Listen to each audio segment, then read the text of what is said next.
Frankfurt Enterprise, I want to make come from our brown for us a year, and what I did, and look at your home with someone.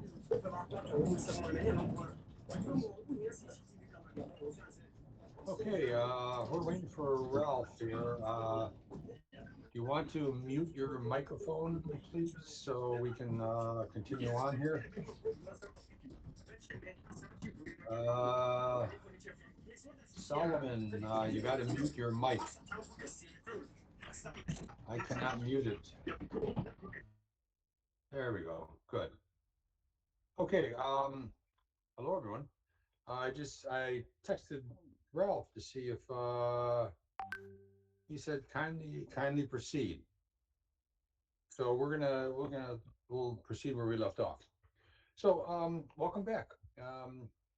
For a couple of minutes after the hour. So I think we ended up somewhere around slide number, where was it? Somewhere right around here. There we go, setting the standards. Let's get rid of that. Okay, last time we met, we were talking just about some of the pieces or some of the parts that are there for roaming.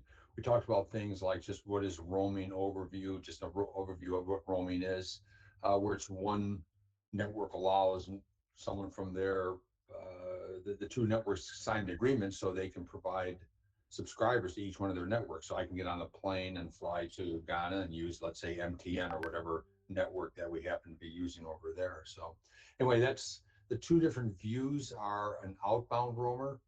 So if her home network is B and she is now in A, then from the perspective of her home network, she's what's known as an outbound roamer.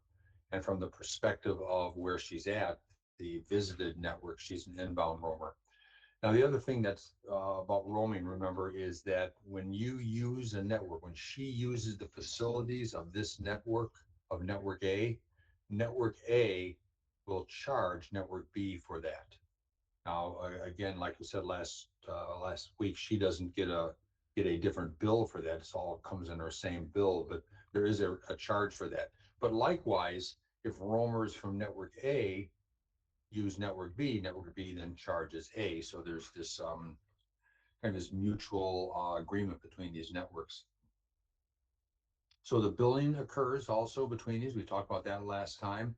And to avoid conflicts, to avoid uh, things that maybe people disagreements or they dispute maybe some of the charges, they go through what's known as these clearing houses.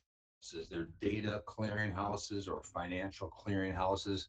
Companies like any of these, Anecto, Starhome, EDCH, Cineverse, these are companies that provide basically the billing services for other mobile network operators. This is where we left off last week. I think it's important to also understand that there are specifications and standards that are written. The standards are necessary. If you didn't have standards, you could buy a phone in Accra and then travel to another network and it wouldn't work because maybe there's different radio frequencies, maybe there's different modulation, maybe there's different communication. But the fact that it does work means that they are set standards. It's like buying a light bulb in one place, it'll work anywhere because there's standards on how the specifications for these light bulbs.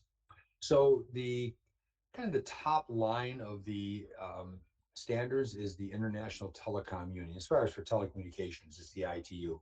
Now the ITU is right under the United Nations. So the ITU is an agency of the United Nations responsible for issuing information for communications technologies. And now they don't write every standard in the world. They have groups underneath them. And the two kind of main groups that write telecom standards underneath the International Telecom Union, one is European Telecom Standards Institute, ETSI. Now they are a standardization organization, and they do mostly European type standards. The other one is in the Americas. That's in North and South America, and that's ANSI, American National Standards Institute. So they write standards, and they were writing telecommunication standards. There's more similarities differences, but there are some differences on there what they're writing. Now, when mobile telephony first came out, there wasn't a lot of roaming, so you could have a separate standard, let's say in the United States and Canada, and then a separate standard in Europe, because again, people mobile communications first started off, there was no roaming, so it didn't really matter if your phone wasn't going to work if you traveled to Europe anyway. It wasn't until roaming started up that it became more necessary to have worldwide standards.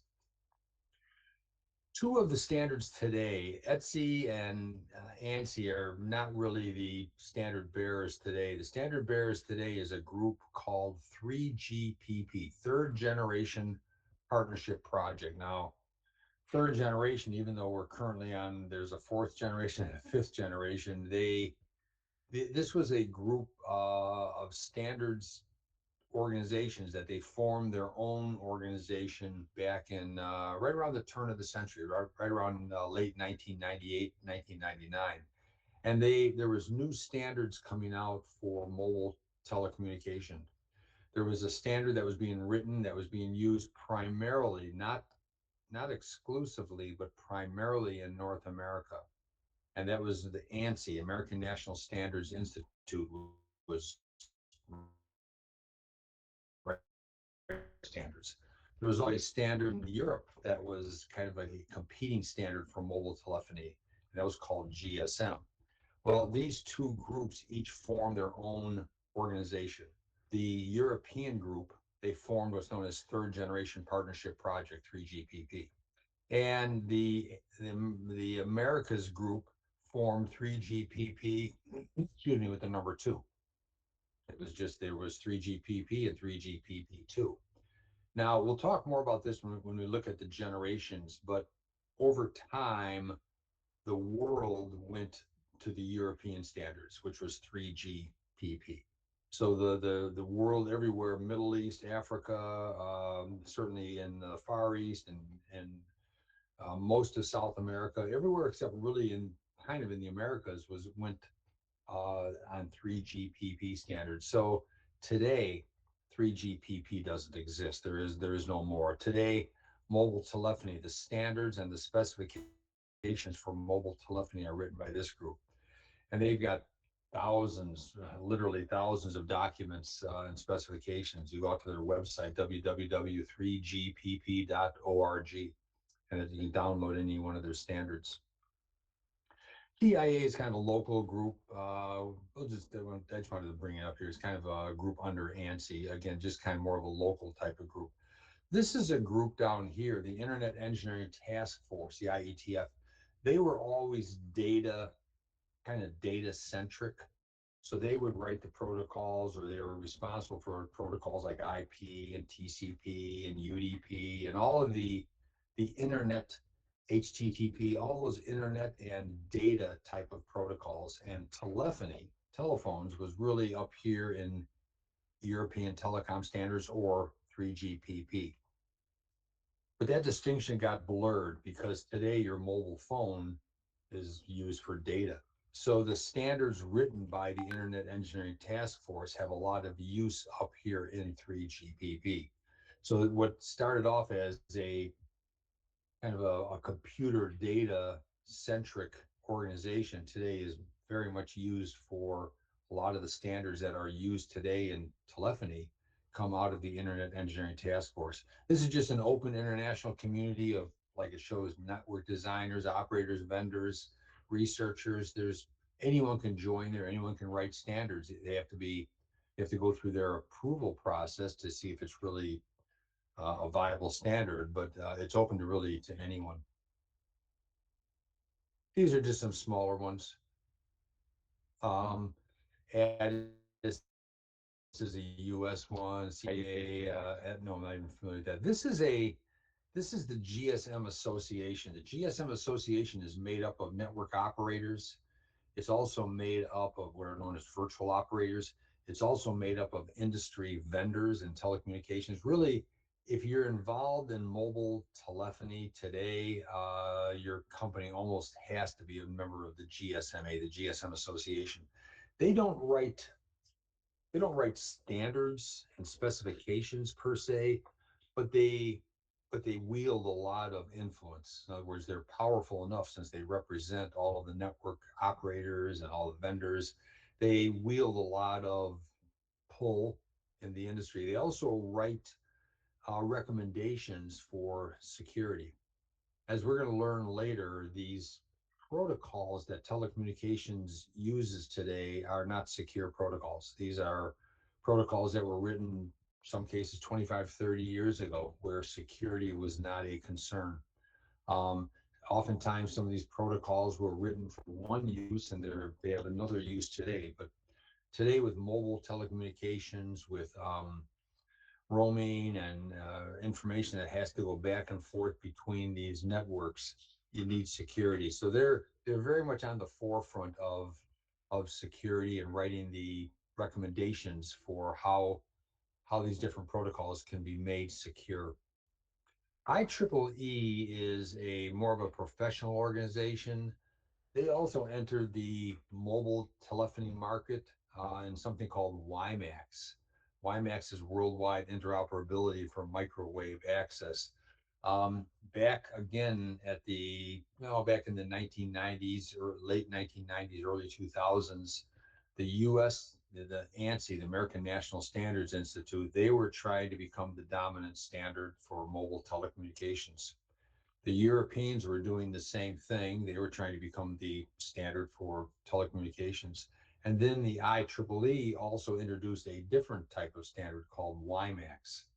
Now, WiMAX started off to be point-to-point microwave access. So it would be, think of a microwave tower, and several kilometers away is another microwave tower.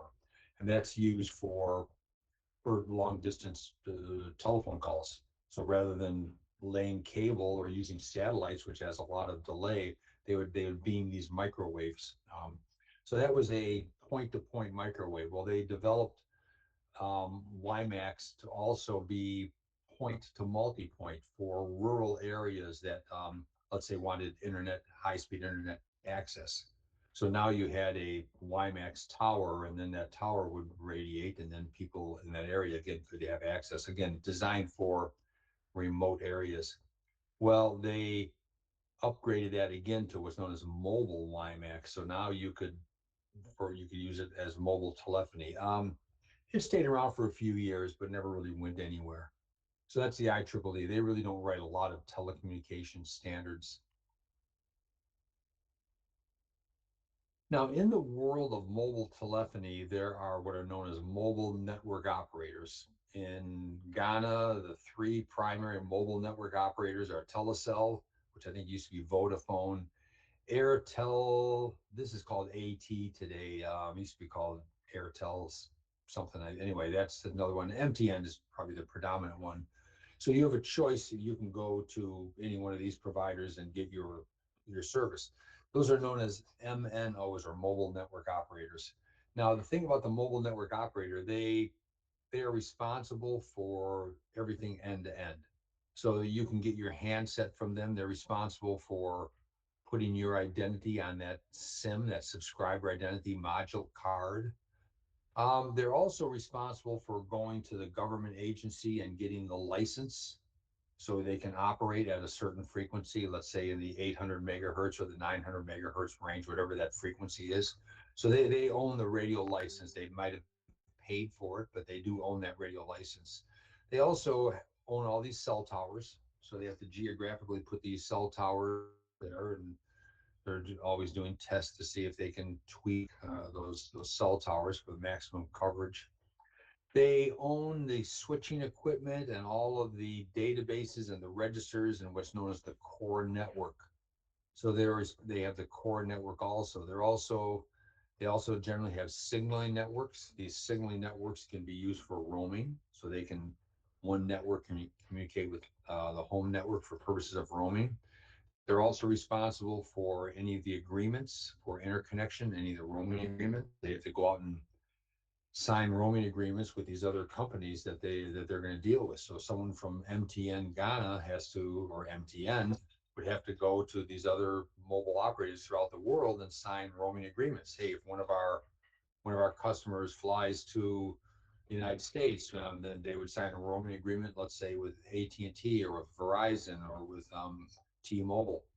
So they're responsible for the interconnection and the roaming, and they're also responsible for the services, the voice service, the short message service, supplementary services. Those are things like call forwarding or call waiting. They're responsible for the routing, the access, and billing and customer care. So a mobile network operator has everything end to end. Questions? Any questions here?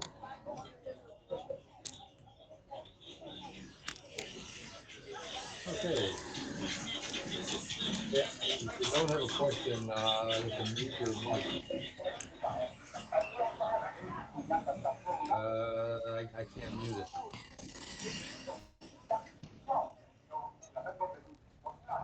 Solomon, can you mute your microphone?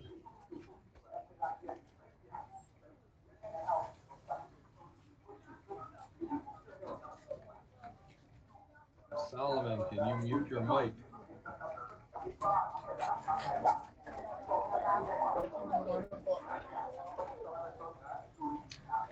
Until he mutes his mic, I can't.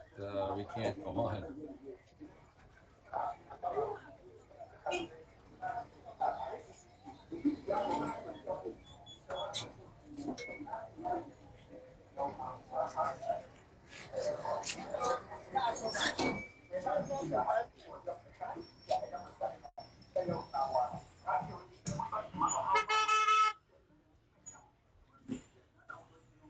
Solomon, can you mute your microphone?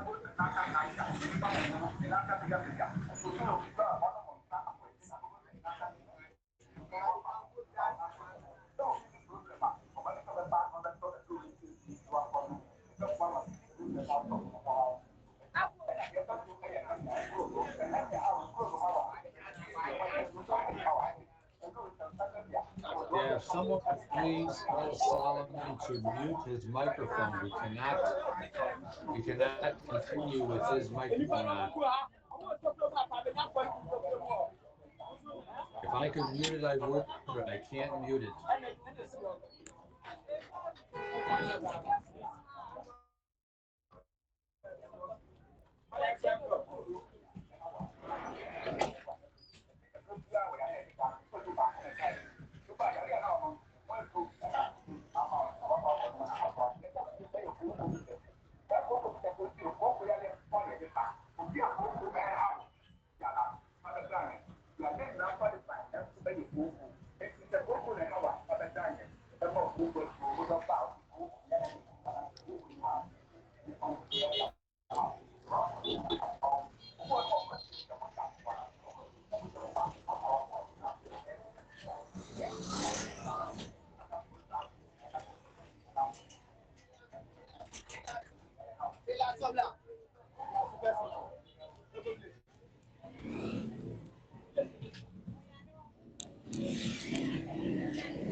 Well,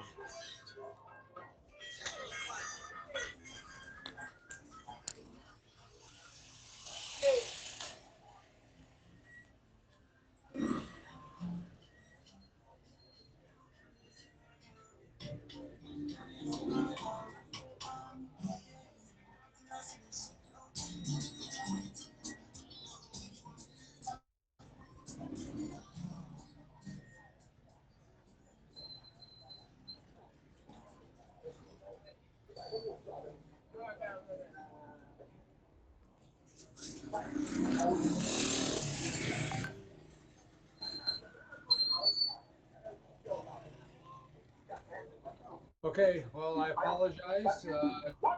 Nothing I can do about it. I cannot teach as long as Solomon has his microphone on. So if someone can get a hold of him, tell him that I cannot teach over this. So I will see you next Friday. Nothing I can do. So, okay. You got to, I cannot mute your microphones. So we really got to make sure our microphone's not on. There's no way, I just can't go over it because there's just too much background noise. Now, when if you have a question, please let me know. But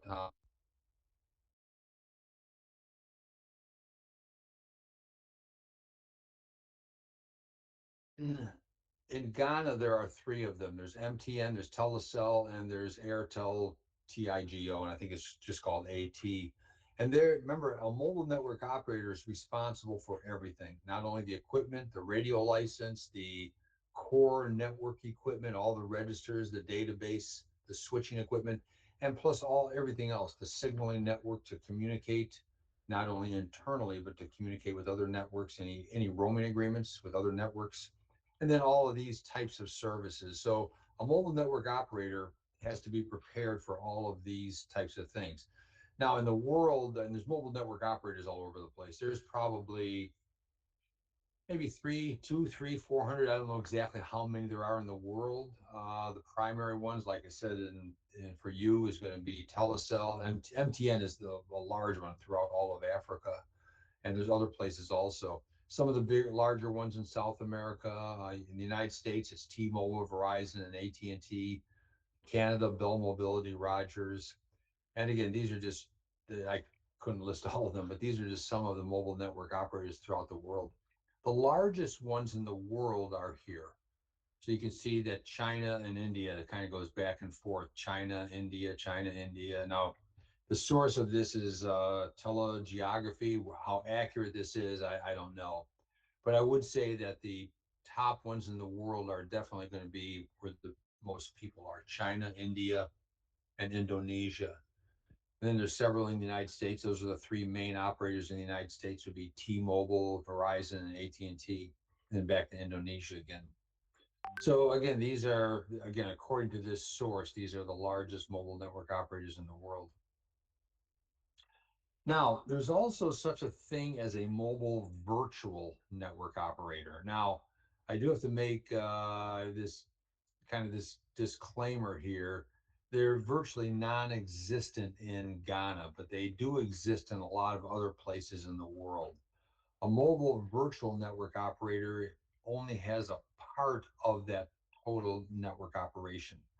If you look at a mobile network operator, remember we said the mobile network operator is responsible for the radio licenses, the cell towers, the switching equipment, responsible for any of the core network, any interconnection roaming agreements.